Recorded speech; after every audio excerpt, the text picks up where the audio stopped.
Okay, welcome along to Menopause Month. I am chatting with Emma Jaynes. Emma, do you want to just tell us a bit about what you do? Yeah, so I do a lot of things. I'm practicing trying to make this bit more succinct, but in a nutshell, I have a background in psychology, and I practice as a therapeutic coach, and also I practice as a complementary medicine practitioner, loads of different modalities, so I won't go into all that, but the idea is that I kind of combine the complementary medicine with a really sort of grounded psychological approach as well, to kind of suit everyone from wherever they're coming from, really. Awesome. So today we were going to look a bit at how to access the help you want, how to get the outcomes that you want. Is that right? Yeah, I guess so. Yeah. So I think I like to, when I'm talking with you, I like to try and make things relevant, I guess, to what tends to come up in the group. And it's absolutely fantastic to see like 10 gazillion people in the group now. I think as it grows, it's interesting because you often see patterns in the things that people are coming up with, and quite often it's that sense of, oh my god, everything's nuts and I'm going nuts and everything's terrible and I don't know what to do and I feel hideous and my emotions are like this. And either people have never felt like that before in their lives, or it's almost like they feel like, oh, I've reached this point, I feel a bit of a failure, my life's a catalogue of disasters and now I don't know what to do, I just feel like giving up, And I guess I'm kind of here to say a lot of the work that I do comes from what we call the position of lived experience, okay, particularly around mental and emotional well-being. I'm somebody who has both lived and professional experience of, working with people who have experienced significant hardship, very challenging sort of emotional roller coasters, and have also experienced that myself. And I'm also somebody who likes to be really, really honest and real about, when those things come up in my life currently as well, because I think that we do ourselves and we do others a disservice as professionals when we kind of sit there sort of going, oh well, I do this and I teach this and everything's great for me because I follow my plan, and the reality is that however great our plan is, it doesn't stop us feeling, it doesn't stop us having moments when the emotional overwhelm was so awful we just want to chop our own head off. Do you know what I mean? And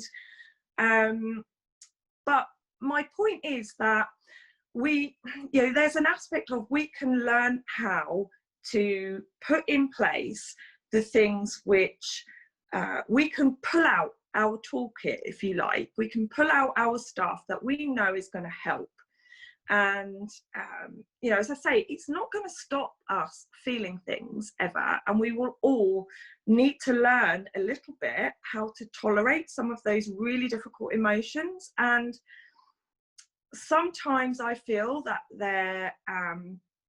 there is an aspect out there in the kind of positive thinking movement, a faction of it that kind of goes, oh, everything's love and light and it's going to be great if you just think of fluffy unicorns and dolphins and stuff, which I do love a fluffy unicorn, I have to say, but no offense to fluffy unicorns, but the whole thing is that it can sound really unrealistic to somebody who is literally sitting at the bottom of the abyss going, this person is driving me mental, because that's never going to be attainable for me from where I am right now. So I always find it's really important that as professionals we speak out when things are a bit challenging and difficult, because in that experience we can say, this has been a bit challenging and difficult for me, and this is what I am doing about it, and this is how I hold hope for myself, and I reach out to others to hold the hope for me when things are difficult. And that's where that whole notion of peer support really comes in, I think. Absolutely. And I think there is a huge amount to be said for identifying who those people are, where those places are, what the situations are that can help you when you are in that awful feeling, because when you're in it, everything is bleak, isn't it? I mean, you know, there's no words. But if you've identified in a previous time that actually a walk in nature, or actually phoning that specific friend, or it doesn't matter what the actual thing is, just helped you to feel that smidge less awful, then you know there's hope, don't you? Absolutely. And hopes are really, it's an interesting word. We have it as one of our fundamental basic elements of peer support. Actually, we have 5 of them, but hope's a key one. And often hope can feel like a bit of an abstract word, because you know, it's like, well, what's that mean? It feels intangible. So we kind of define it as the constant expectation that things will change. And that is, you know, the expectation is, I expect this to happen. This is definitely going to happen, and things will change. Not might change, or change, you know, sometime in the far distant future. They will change. And it links to that phrase, which sometimes I used to find really annoying, was, this too shall pass, you know.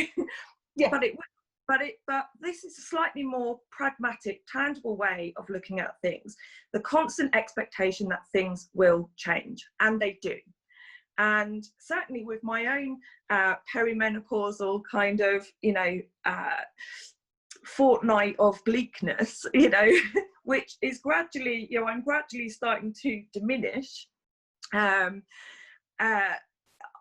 know that I can feel enraged about something, and then an hour later, you know, and I feel like, oh, that's it. The whole world's exploded. It's the apocalypse. I hate everything, and nothing's going right, and I hate everyone, and my life's worthless. And then an hour later, it's like, oh, actually, I feel okay now. I'll just have a cup of tea, you know.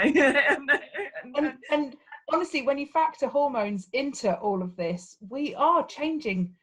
Maybe not quite on a minute basis, but it's quick, isn't it? You know, and it's I guess it's the difference, and I find myself responding to a lot of posts about this. It's the difference between a chronic depression stage where there isn't that sort of cyclical high and low, it's just awful, and when it's a hormonal thing, that actually, if you take the time to notice every day, you will start to see that there are some times in the month when actually it's okay, and then there are some times in the month when it's less okay.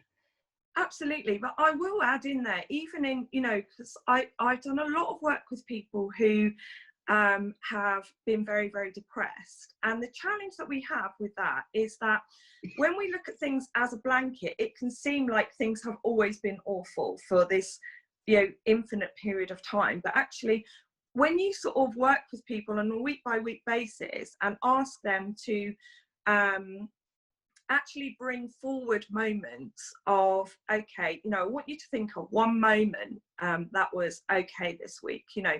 Actually there are, it's just that the brain has this and the mind has this way of interpreting everything as, you know, absolutely, you know, awful. And what I'm saying is that whether those changes are very, very frequent, you know, the complete roller coaster, or whether it feels like we have this constant baseline level of low mood, we can actually, there is differentiation. And I will often ask people, you know, I always give a classic example. I had this lady who probably regretted friending me on Facebook, who I was working with, and she came to see me, you know, week after week, and she would say to me, I haven't had any joy this week. It's been absolutely awful. The whole week has been absolutely hideous. I've been miserable all week. I've just been crying the whole time. And I was like, okay. So on Monday, when you posted that photo of you and, you know, Billy at the National Trust Gardens with a great big smile on your face, and, you know, posted how joyful it was running around in the blossom. What about that moment? Oh yeah. Oh yeah, that was that one. What about the next day when you went to the seaside and you know? So the story that I was in bed all week under the duvet feeling absolutely hideous wasn't true, you know. But it's almost like the brain didn't remember, you know, and until I was able to sort of pull out, and then she was like, oh yeah, it hasn't been a constant blanket of darkness. Do you know what I mean? And so we can, you know, we can kind of do those things, but you're absolutely right. That sort of very intense, absolute like moment of rage or moment of despair or whatever, it passes. And quite often, you know, we can go from the bottom of the abyss, you know, the next hour we're like, oh, life's amazing, you know, and then, you know, unicorn. then everything's rubbish again, you know, boom, boom, boom, just massive. And all sorts of things can trigger that off. And I think what I'm seeing more and what I feel more, and also from my own experience, and actually I've started finding people who have been writing about this notion now, and I will share about that soon, is that when it comes to perimenopause, very much we, you know, the how we are able to cope with it and how we deal with it is very much attached to how we think about perimenopause in the first place, how we think about health in the first place, how we think about life in general from a more wide perspective.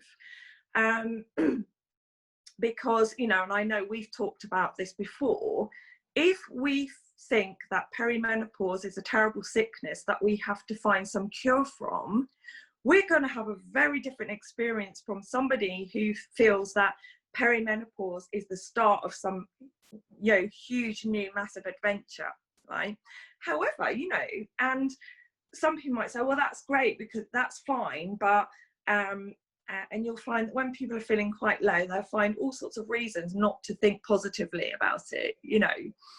And that, oh, that's because her life's different than mine. That's because her, you know, she's got all this, or she's da da da da. And you'll find that actually, you know, I will still, when you talk to me, whilst I have quite a philosophical outlook about perimenopause, I can still have a conversation with you one-on-one and go, everything is shit right now. Do you know what I mean? Yeah. I feel shit right now. I feel absolutely shit. Do you know what I mean? But that doesn't mean, you know, but then there's a however, you know, there's a however, I know this is part of the experience. I know this is part of what I have to go through in this transition between this phase of life to the next phase of life. And absolutely. And when you look at, when you sort of compare it to being a second puberty, you know, through puberty we had rages and anger and mood swings all the time, and we all just sort of allow for that. Oh, stroppy teenager, you know. And then I suppose it's because we're meant to be being grown-ups now, that it's sort of like, oh, you've got to keep this in check. Like, actually, maybe you don't need to keep it in check. Maybe it's okay. Yeah, absolutely. And here's the thing.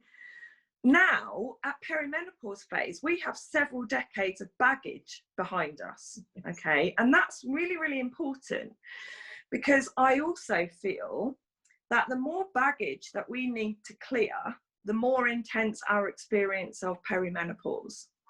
And the more that our life needs to change in a different direction, the more intense our experience of perimenopause. And I'm absolutely certain that this is this is true. You know, yeah. We could be at a point in life, you know, if we take a really honest and rigorous look at where we are in life and look at every stage of our, you know, every aspect of our lives and ask ourselves the question, is this what I want for my life? Yeah. And I'm talking across every aspect, every domain. Oh, excuse me. We often talk about we look at the 5 domains of physical, emotional, psychological or mental, social and spiritual aspects of life. And within those 5 domains of life, there are essential needs that we have that need to be met. And if any of those needs aren't being met, we will suffer. We will feel stressed, we'll feel tense, we'll feel anxious, you feel off, yeah? And now is a point in life, and for argument's sake, I'm probably just going to say 40 or whatever. And I know full well that we could be 17 and perimenopausal, or we could be, 60 and menopause or whatever. So, I might just say, when we're sort of around that age, we can actually stop and say, okay, this feeling that I'm having now, this inner turmoil, if you like, this anxiety, what is it telling me? What is it telling me about where I am in my life, what I want for my life, where I want to go in my life, how I'm behaving in my life, how I treat myself, how I treat others, everything. It's, in a handout that I wrote recently, I said, it's the mother of all reevaluations. This is what Absolutely. It's. And I know from a personal point of view, when I didn't know what was going on, when I just knew I felt shit, it was terrifying. It felt like there was a lack of control. Yeah. And therefore I didn't know where to start addressing it, Yeah. And as soon as I understood that it was my hormones, that it was a natural life stage, that it's a thing, I wasn't actually completely losing the plot. I wasn't actually, whatever. Suddenly it became much easier to just go, oh, right, okay, so this is all still within my control. Oh, that's interesting. Oh, hang on a second. Actually, those things aren't serving me. Get rid. Oh, one of these things, please. Yeah, absolutely. And so, it's about really completely flipping things over at this point. And, having a reevaluation, and quite often, I see a lot of posts coming up about relationships. My husband's driving me mad, or my partner's driving me mad, or whatever it is in any situation. Now, I'm not suggesting that everyone has to kind of do a Shirley Valentine and bugger off, unless that's what you want to do. But maybe, I'm absolutely a firm believer that at this point in life, you have to reevaluate that relationship, and you have to renegotiate the terms of that relationship, and you have to agree to do it together. Yeah, because if you can't do it together and travel in that direction with your partner, then that sense of turmoil isn't going to ease, and that's not to say that we have to bash our partners and kind of say, you're not doing it right, you're not supporting me right, or whatever, because this is a two-way process, okay? Because he or she is going to have to be willing to adjust and communicate, and also they are at a stage in life where they have certain needs as well. And it may be that after you've reevaluated and you've started renegotiating that relationship, it may be that you both decide that a separation of the ways is the best way forward. But it may be that if you can, take your partner along with you. And that's not to say, because I'm perimenopausal, you have to do everything that I say and appease me all the time, because we mustn't be self-centered about this. It's about, is this a relationship that can grow and develop through this next stage of life? And if it is, that's great. We'll continue along that journey. And if it isn't, then you might need to make a decision. And it would be better if you made that decision together.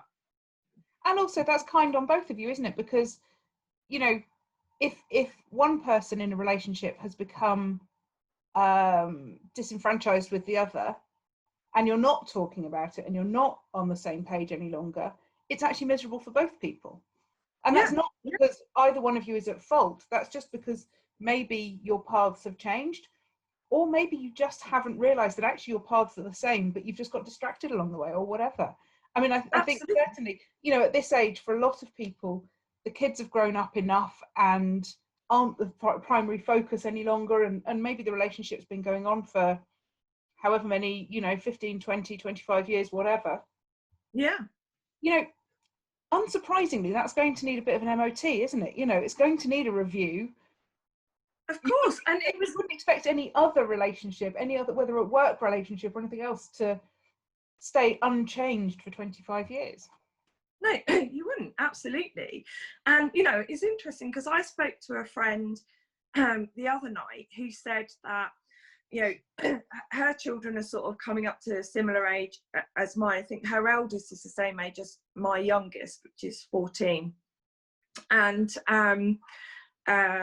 she was saying it feels like our relationship has been completely on hold for 10 years, you know, or like we haven't even had a relationship for 10 years. It's been like this vacuum where it's all been taking the kids here, taking the kids there. And it's like, you've got to learn to get to know each other again. And, you know, you've got to get to learn to know each other in different circumstances. You know, mine are at the age, my eldest is 18. He'll be going off to uni next year. Now, his father and I are divorced now, but we co-parent together and we get on very, very well. And I've just made quite a life-changing decision, which we're working through together as a family, you know. And so, you know, he's just met a partner as well. And, you know, it's all these different things. So it doesn't matter what situation all of your different relationships are in, you know, there's going to have to be some renegotiation and some reevaluation. And interestingly, I've been looking at Dr. Christiane Northrup's writing recently, and funnily enough, I bought her book, her first book, when I was like 18. So that, you know, about a million years ago, 25 years ago. And she's basically written, her book back then was called Women's Bodies, Women's Wisdom, and she's subsequently done like a 25th anniversary edition. And she's been writing about all the different stages of life ever since. And in her book, menopause, hold on, I've got it written down here. I'll dig it out in a minute. Oh, yeah, The Wisdom of Menopause, creating mental and emotional health during the change, right?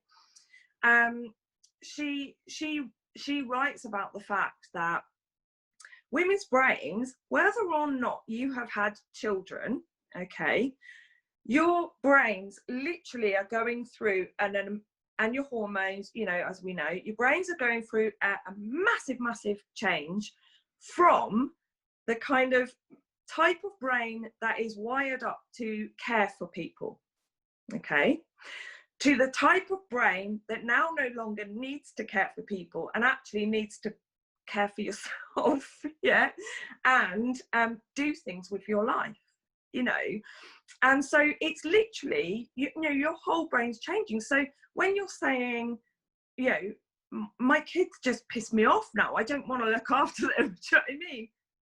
That just tells you that, you know, I feel like running away and, you know, living on a mountaintop for the rest of my life. Okay, that's because your brain is actually changing from caring for and nurturing other people to actually that job's done now, right? And now I can do something else.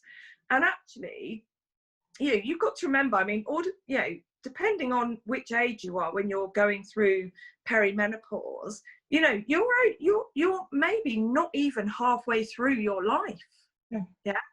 And, you know, that old saying where they used to say life begins at 40, and of course, as life expectancy grows, that age is getting later and later.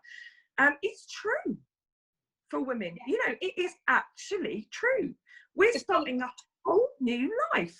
It's funny what you just said there about how our brains are changing and stuff.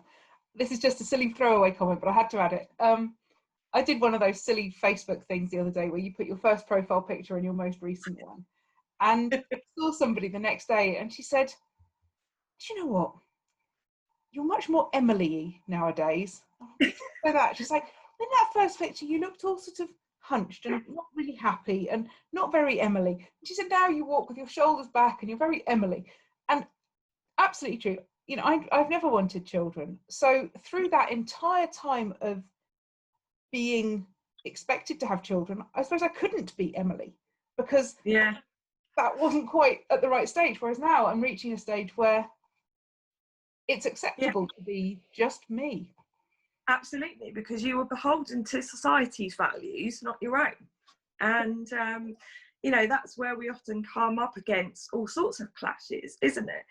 And you know, at this stage, you know, there's, I mean, the Dalai Lama is quoted as saying something like, the Western world, the world will be saved by Western women, you know. And really, you know, it's that kind of that notion that actually women, if we can actually harness that power, you know, at this stage, you know, we can do all sorts of things. And God knows the world needs a bloody big kick up the backside, right?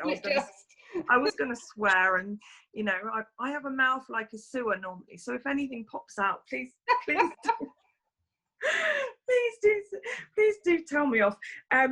But you know, we need a good kick up the backside. And I think the thing is with Western women in particular, and I don't mean to sound all colonial about it, you know, there's all this stuff going on around us, as we know, but I think that, you know, the issue is that Western women sort of get put into this Westernized box of Western's cultural values that are really fixed and rigid in a way that I think non-Western people who are able to live in a non-Western way, you know, they are kind of less restricted, I think, in a way. And I think that's God, and I'm talking. I think that's one of the difficulties that a lot of women have as they come into this stage, is that in the Western world, we don't have those positive role models of older women necessarily. We don't, for a lot of women, this is kind of the beginning of an end somehow, whereas it's actually the beginning of a new stage, isn't it? Yeah, because we are basically judged on our value as people who can reproduce. Do you know what I mean? And people that can look after others, you know. And you know, forgive me, we've got limited time here, but so there are going to be some sweeping generalizations coming out of my mouth, and I don't mean to offend people. You know, my approach is far more nuanced than it probably sounds right now. But you know, the fact is that, you know, we're at a stage now where, you know, and actually Christiane Nodder, I saw her speaking a few years ago, and she was absolutely awesome. I mean, she wiped the floor with everybody, you know, and you know, she was saying that whole notion, you know, we're still living in a like late 19th century, early 20th century model of womanhood. You know, the notion that at 40 we all pretty much die. Do you know what I mean? Yeah. And you know, therefore, you know, once our reproductive capability has gone, then we're no longer, off you go. You know, there's no use for you now. You know, and actually, that's not true.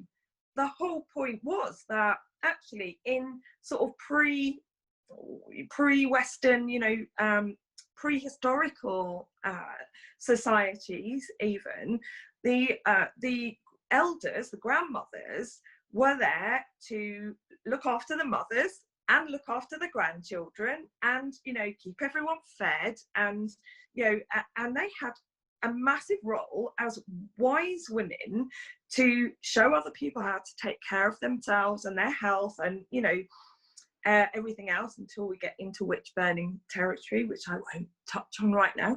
Maybe not today. And yeah, they were the midwives, the doctors, everything, you know, and they you know, what we're finding now is now they're starting to dig up the real history. And my old feminist professor used to say, her story. Yeah, not his story, her story. Now we're starting to unearth all of these sorts of things. We're finding that that is not true, that women were just discarded when they could no longer bear children. They had a continuous role in the tribe, you know, very useful. And a lot of the work I do, you know, I talk about rites of passage. And, you know, each stage in our lives, in that tribal kind of community, we would be initiated by the people in the generation above into that next stage of life. So, you know, you often hear about the sort of male version of this when the men are sent out and they have to go walk about or whatever and, you know, catch a lion or something, you know.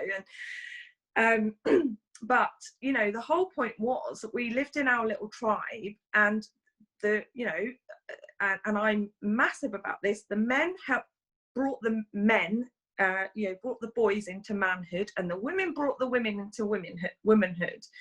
And they, you know, they were guided through each stage of life in roughly decade increments, you know. So the 40s women, you know, initiated the 30s women through, you know, and likewise all the way through. So we didn't have all of this, you know. They knew. We don't know anything about this stage of our life, you know. There's just nothing there. No, we from, literally get told your periods will start, then you'll be in the age when you can have children. Yeah, the most we get is basically a page in a textbook, a diagram of a womb, you know, that's like now defunct, basically. Do you know what I mean? It's useless, you know. Then what, you know? And that's it. You don't have anything around this kind of sort of psychosocial aspect of it. You know, women are not together in the way that they were before, you know. And then we've been through this whole culture of women slagging each other off, you know, online and, you know, everything else. And, you know, it's almost been encouraged that sort of almost separation of women and the competition, and she's got less wrinkles than me and I hate her, you know, and and all that sort of thing.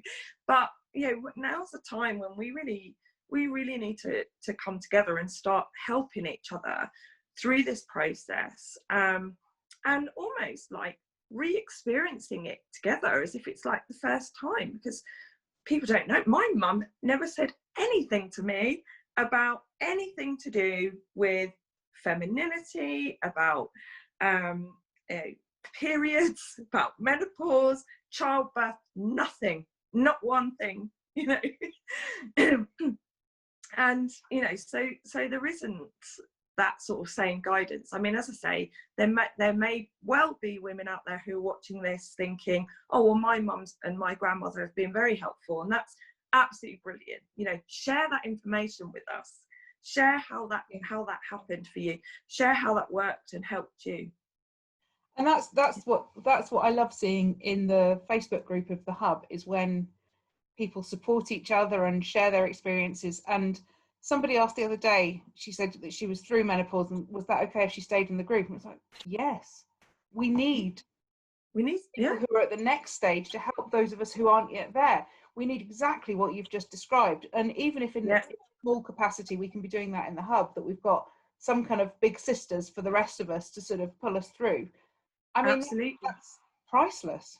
Yeah, we need the elders of the group. We absolutely do. And that doesn't even mean in chronological age, you know, because someone who's been through menopause could be 5 or 10 years younger than you and me, you know, even though we are supposedly too young to be menopause. You know, and again, you know, that's nuts too. I mean, we've spoken about this before. You know, I've got people in my family, in fact, from my sisters and my cousins, you know, everyone has gone into menopause from sort of around the age of 31 right through to 40. There's been nobody who's over the age of 40. Do you know what I mean? Not one. No. And yet we're told that we're somehow the outliers. Well, that's not my experience. It's not my experience. And it's, you know, I talked about this the other day, that the idea that we can look to our mother and our grandmother for how our menopause is going to go, we can to an extent for the age, because it does sometimes run in the family that, you know, all the women are younger, but actually for the level of symptoms, it is so personal, isn't it? You know, and there's such a lot of your current life influences that impact on all of it. And yeah, you know, that just takes us back to looking at how your week has been. Have I had some good days? Have I had some bad days? And you know, it's why I try to put some positive things into the group every day, is just to get us just looking at those positives, because actually when we're feeling shit, we start to think that everything's shit, don't we? And it isn't actually. Yes, sometimes it feels like it is. I totally understand that sometimes it feels like it is, but actually there will always be something that's been okay. Absolutely. And that's why, you know, your tracker idea is so brilliant. You know, I like the example I gave before of the lady, you know, and her experience. When you ask people to track, you know, what's been going on, whether that's symptoms wise or mood wise or whatever, you start to get a completely different picture, you know. And I started to encourage clients, you know, to write down at the end of the day all of the positive things that have happened, however tiny it was, you know. And because then, you know, then we get to see you know, how that sort of is developing with us as we go through. But you're absolutely right, really. You know, as you were talking, I was thinking about the idea in Western society, we have this biological reductionism that basically puts everything down to a small portion of your body somewhere. You know, it's this, or it's this, or it's this, or it's this, or it's, you know, and it's just so not, you know. And I often I work in an approach that looks at the whole body and mind as completely interrelated, and there is so much literature on this. And the trouble is that, unfortunately, what hits your doctor's desk, what hits your consultant's desk, is at least 50 years behind the research, you know. If you've got a particularly enlightened doctor, and I have had a doctor in the past who was a qualified homeopath and acupuncturist, and he was fabulous. So he was able to, you know, I completely went to him for advice because I knew I'd get a balanced perspective. I knew he was researching things from a different angle. And, you know, this notion that everything comes down to what different parts of your body are functioning. And I might actually, you know, I'm quite happy to give you this handout to put in the group if you want. This, you know, what we're talking about is loosely based on this handout that I did. You know, but the notion that we are only biological, which is what happens all the time with perimenopause and menopause, is the notion that all it is, it's about your uterus and your ovaries and your, you know, whatever, doing this thing. But it's so not about that. In fact, I would say that's the least of it. Do you know what I mean? That's the least of it. It's the psychosocial, spiritual, emotional, everything that's going on around us, and it's our environment and everything else. And God knows that those of us who are experiencing perimenopause right now, in the middle of the shitstorm that we have going around the globe, you know, it's like magnified, you know, because that collective stress is already pressing on us. You know, whether or not you are experiencing the financial hardship because of everything, whether or not you experience any physical or practical issues with what's going on, the collective stress, and there is so much work on collective trauma now, so much work. And I'm sure, you know, God love her, I wish, having a mental block, a trauma therapist on our panel. I'm sure she will know a bit about this as well. Collective trauma, ancestral trauma. And this is what happens when we are coming up to perimenopause. Everything, all the trauma that's sat in us for our whole life, from whatever, it's all coming up. It's all coming up to be dealt with, to be released, so that we can embark upon this next really important phase of our life and do what we were put on this planet to do. And that doesn't have to be some huge kind of massive mission that you're going to, I don't know,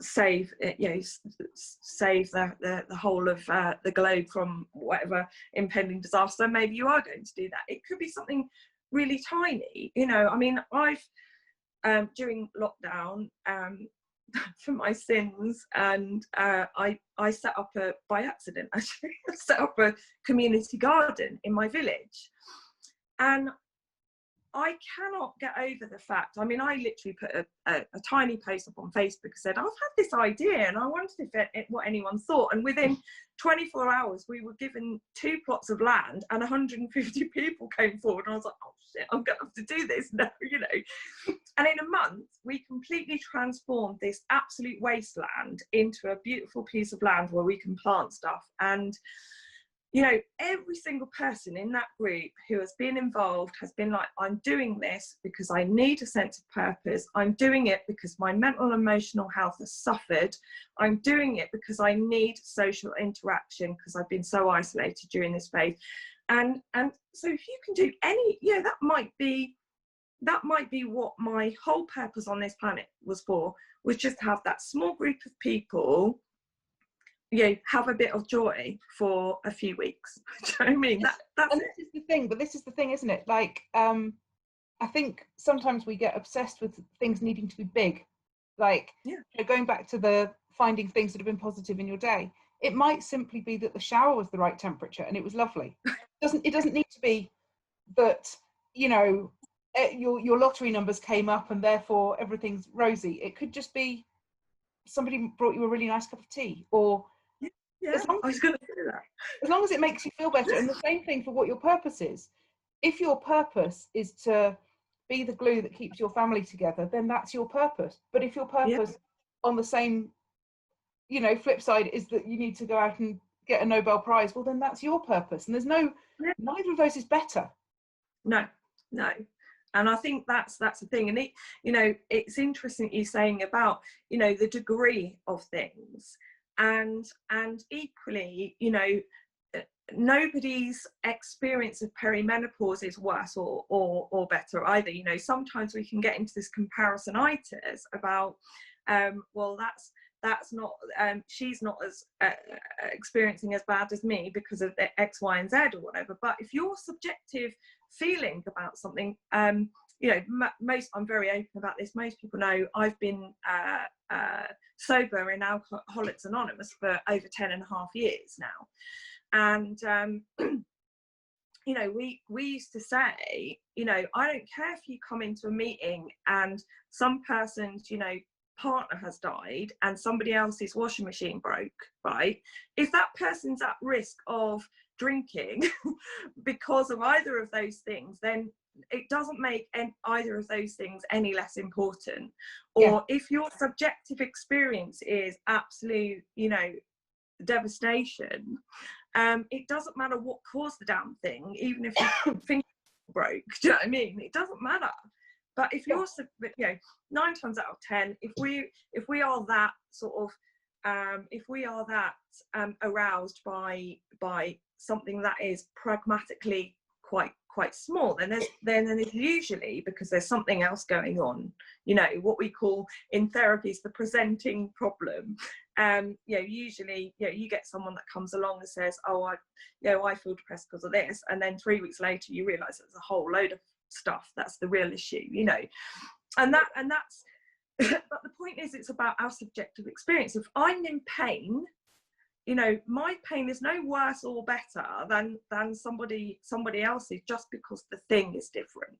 And we really have to remember that, you know. And quite often, you know, lots of us have experienced different types of abuse and trauma throughout our lives, but I've no right to say, oh well, you didn't experience emotional and sexual abuse like I did, so therefore you haven't got the right to feel in pain about, you know, whatever. Do you know what I mean? It's Yeah, we really have to move on. I apologized to a friend a while back who has ME, and I apologized that I was complaining about my fatigue, and that I was like, oh God, sorry, you live with this every day and I'm just, you know, having a miserable day.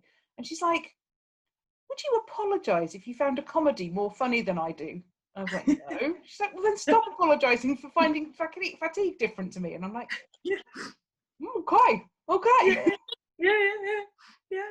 I mean, all of these things do is that, you know, until I experienced real proper fatigue, you know, what that did was it gave me an understanding what all these people are experiencing. Do you know what I mean? And what it does is it's not about, oh well, I've only had it for 3 years and they've had it for 10 years, or, you know, I've had it for 3 years and you've only had it for 1 day, so therefore I'm more of a martyr than you are. Do you know what I mean? It's like, it's not about that. It's the fact that actually what that does now, it gives me a whole new experience. And, you know, being a complete nerd like I am, of course I've developed an entire bloody program of how to get, you know, how to sort of deal with fibromyalgia and things like that. You know, and it's really important, you know, that we can just get on a par with people. And even if you don't fully understand someone's experience, you know, you can kind of sort of almost appreciate that someone's having a difficult, you know, a difficult time. And then, you know, and I think this is what we can sometimes find challenging with people, we then almost have to kind of pull them up, you know. And it's not by saying, oh, you'll get over it, which we know, you know, it's true, it will pass, you know, and it will. But, you know, we sometimes have to kind of almost very assertively but gently, you know, I talk about being firm and fair, yeah, because you can't, you know, you don't want to join in the abyss and go, oh, it must be awful, it's terrible, let's talk about all the awful things that can happen. Do you know what I mean? We still need to go, okay, yeah, I understand, I had an experience of awfulness, you know, the other week, and this is what I did about it, so what can we do together to, you know, or what can you do later on today, you know, without telling people. We offer that, and that's why I have my sort of name, you know, you, and I'm very into this notion of what I call personal sovereignty. And whilst that might you know, I choose that word because I'm very particular about words like this. When we talk about sovereignty, we're talking about having authority over ourselves, yeah, having our own authority. Sovereignty is about having, you know, and we can talk about sovereignty over our own body, which means no one else can tell me what to do or think about my body. Yeah. And, you know, and that's where I often talk about, you know, when you are feeling something, when you don't feel well from anything at all, you know, whether it's from your perimenopausal symptoms or whatever else, when we're acting from a place of having personal sovereignty, we don't just outsource our health and our body to somebody else, right? It's what we're so used to in Western culture is, oh, I don't know anything, I don't know enough, but my doctor knows everything, so I'm going to hand over my personal sovereignty and my power to them. Yeah. And that's why I say, let's be very careful about this. Let's do our own research. Let's speak to other people who have experienced similar things. You know, as we were talking about earlier, the medical model is one approach out of gazillions of different models that are out there. And, you know, I sort of talk a little bit in the handout about why it is that we don't hear about anything else. And as I say, it's not up for debate. It's just that we have to be aware that there is a lot of influence from the industry that provides our medication. And of course, in many situations, medication has improved our life quite a lot. In other situations, it doesn't have to be necessary. And that is, in this situation, that is where we have to, you know, really own our experience, own our body, own our mind, and take the initiative, ask people, research, get online, do it. You know, I didn't find out how to recover from fibromyalgia from my consultant, because my consultant said, oh, by the way, there's no cure, it's incurable, so you basically may as well sign on and go on disability benefits, and yeah, that's it, kind of thing. Yeah. And I went, okay, thank you for that, I'll speak to you never. You know, bye. And then I did my own research, and lo and behold, there are loads of different protocols out there of what you can do about fibromyalgia, and the fact that it's based in trauma and stress, like everything is. Yeah. And how we can do it. And then I developed my own way of doing it. And then I got back to my GP and said, I've researched this, this, and this. Here are the links to the things I've been reading. I would really appreciate if you read these things, because when I come and see you, I want you to partner with me on this and support me to take this particular route. Yeah. And that's what I do. I go to my doctor and I ask them to support me with something. I don't sit there and wait to be told what to do with my body, because frankly, they're a general practitioner. And whilst they are brilliant at loads of different things, they do not know everything about your specific issue. They just don't. Unless they've done a speciality in some particular area of health, they won't know, you know. And it's not their fault.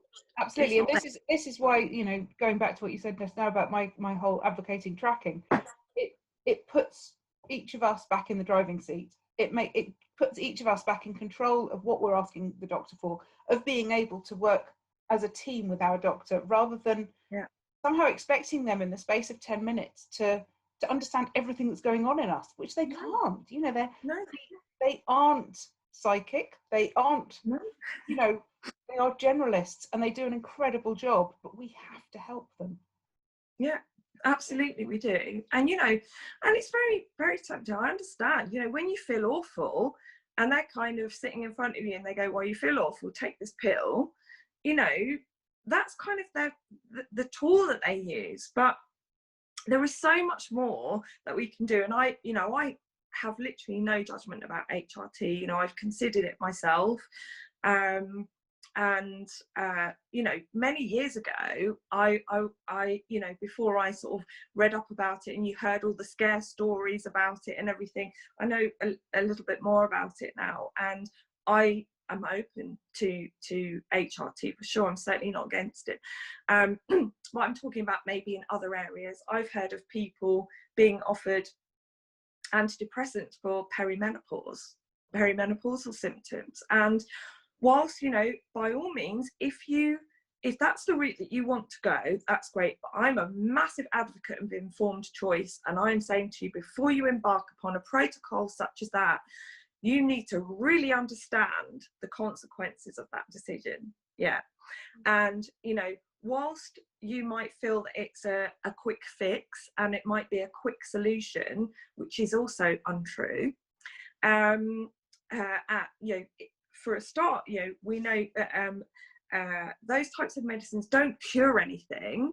They, you know, it's not a cure. There is no cure. You know, this is an experiential thing, which is an experience which allows us to explore an aspect of our lives and our minds and our bodies that will stand us in really good stead for the future. Now, you know, if you have had fully informed choice about a course of action such as that, then great, that's entirely your choice. But quite often in the throes of, you know, I feel so awful, and we're given something, you know, we will, you know, a lot of people, yes, will take it, and yeah, there's no blame or judgment about that, but you know, we're not always given the full facts, and that's because the people who are administering them don't always know.